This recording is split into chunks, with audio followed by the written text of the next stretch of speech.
Good morning, good afternoon, good evening, ladies and gentlemen, wherever you may be in the world. I'm Sara Jane. This is Thoughtful Nuggets and Pearls on Gift of Healing TV. And as you can see, I have a guest. I am delighted to be joined by Dawn Cummins tonight. Dawn's been on the program with us before, going back a couple of years. She shared a lovely meditation and exercise with us, which are still on the website, folks. You can go and check those out. Please do. But Dawn's joining us tonight. Thank you, Dawn, for joining us tonight. It's an absolute pleasure to have you with us again. Thank you for having me. It's a real pleasure. We've got the title for this program, the subject being Invisible Wings. Now, Dawn has actually written a book called Invisible Wings, and I don't know how clear that is with the lights glaring, folks, but yes, I got a copy and I have started reading it. And so we're going to share a little about, now, some of you are going to be thinking, invisible wings, what's invisible wings? And there can be many perspectives to what people are thinking this might mean. And before, Dawn and I were talking, and I'm coming from one perspective, she's definitely coming from another. So I'm going to ask you, Dawn, what do you mean by invisible wings? And what do you mean by invisible wings?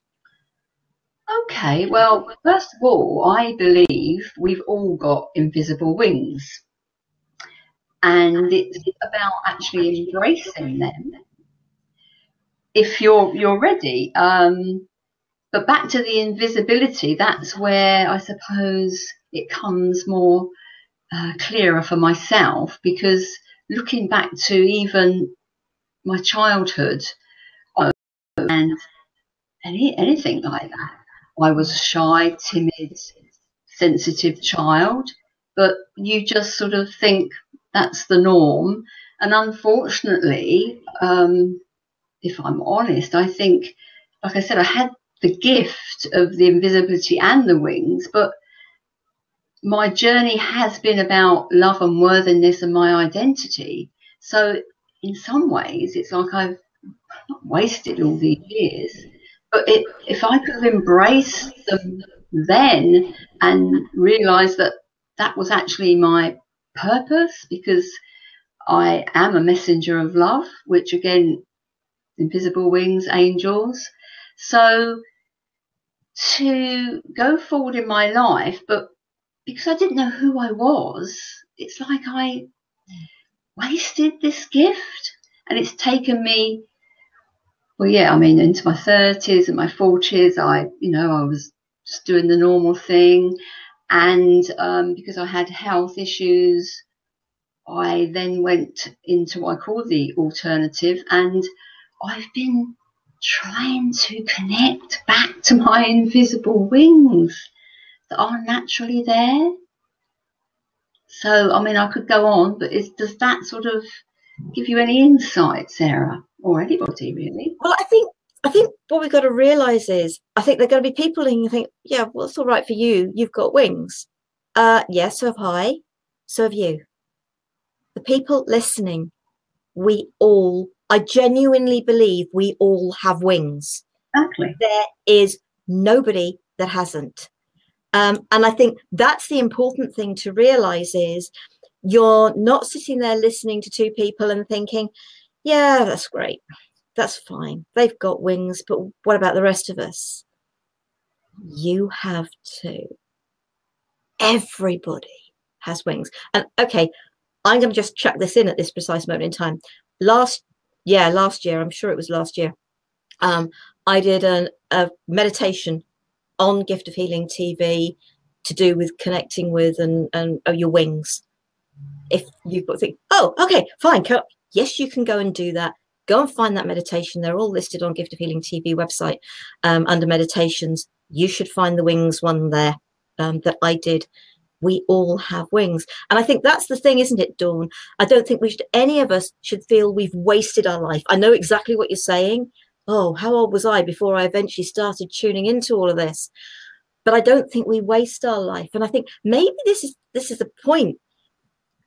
We have to have human experiences. I think this is part of what I said at the beginning before we started, was we have to have experiences. There are many people here who are here to support and help other people. And we can't start from that place of support and help without having had experiences ourselves, so that we have an understanding. So to me, that's when we are at our, this is my perception. Yeah.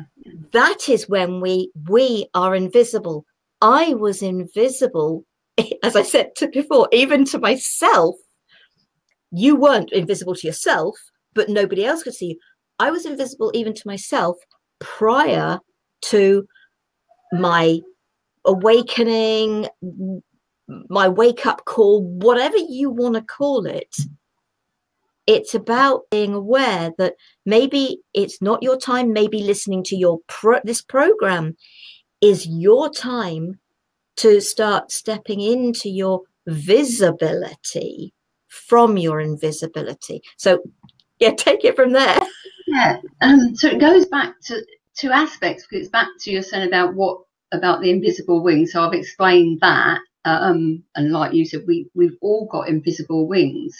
And I suppose another way to put it is that when you commit to, heal yourself from the inside, it's a bit like you, as you strip back those layers, that's when you become these invisible wings. But the other aspect of it for me is the invisibility, which I feel, again, I was born with, is so crucial, so important, that if I could have understood it then and how it could have helped me through my growth, but that wasn't, that my lessons were to come here, to do this deep healing and find out who I truly am.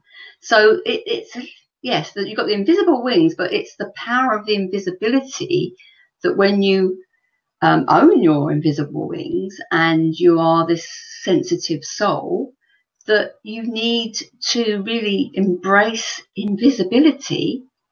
At the moment, the world needs more and more sensitivity because more and more people are being awakened. So it's so important to, understand that invisibility can help you. And that's why I know that I've written the book, because when I wrote the last one 3 years ago, that was like the message of love. And that was, getting me to that point. But even then, I wanted to express this invisibility and I didn't know how to. And it's taken till now, because I've continued on my healing journey, to, so back to it's the invisible wings, because it's a bit like I've earned them. And in the book, I say that, you get this, this angel doctorate. It's something you earn by keep stripping back. And then the invisibility is there all the time. But because I'm an empath and an ultra sensitive soul, I am visible when I'm guided to be visible. But the invisibility is crucial for a lot of sensitive souls at the moment who are now starting to embrace their invisible wings. Now, it actually might sound quite, I don't know whether complicated is the word, but I have this word crucial because the world needs more sensitivity. So those souls are coming forward. And my book, because I support sensitive souls, it's all about, nurturing and all those things. So to me, the heading is the invisible wings, but the invisibility is paramount to the well-being of highly sensitive people. Now, whether I've gone off on tangent, I don't know, because I'm just trusting, I'm being authentic, I'm being transparent. You've asked me a question and this is what's come out. So I'll go back to you, Sarah. No, that's brilliant, because when I was reading some of this, what the sense I was getting, and from what you were just saying, the sense I was getting was, yes, there are so many of us that are empathic. We're very sensitive to other people, and it is very difficult. So yes, let's try and use a different word. It is very difficult to remain detached from what is going on with other people. And that detachment is essential for the individual that you're working with. So for their growth, for their healing, for their whatever it is that you're supporting them with. But that detachment is also absolutely essential for yourself. Because how many times do you hear about healers who take on the individual that they're working with condition, etc., etc.? We aren't here to do it for people, to take on other people's stuff. And so the invisibility is, the other word for invisibility to me is the detachment. Our sensitivities are held back to protect us while we are empowering the individual that we are working with. So you're using the word invisibility where I would use the word detachment. Am I getting us? Am I understanding you? Is that what? Am I, or have I come out from another perspective?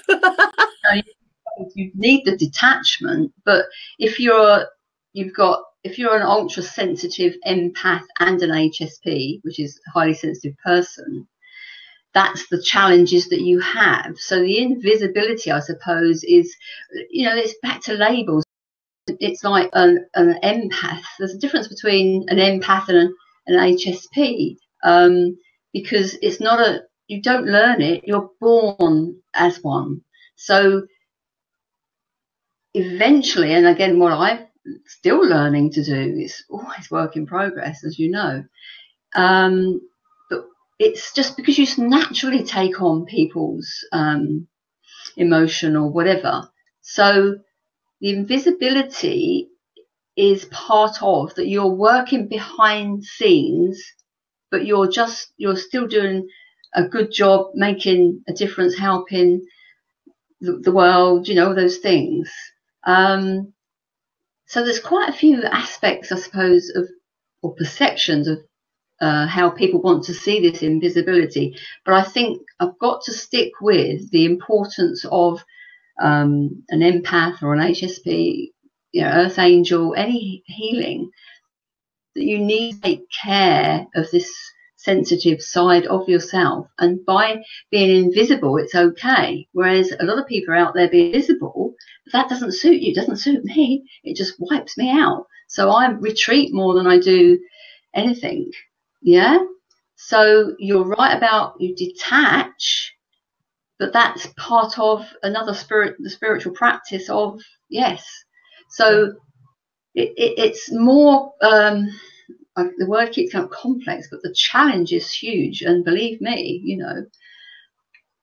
and I think where I'm at with is that it's okay. Whereas I've struggled, keep saying, I've got to be visible, I've got to shine my light, I've got this. And it's like, no, it's okay to be invisible, because that is your protection.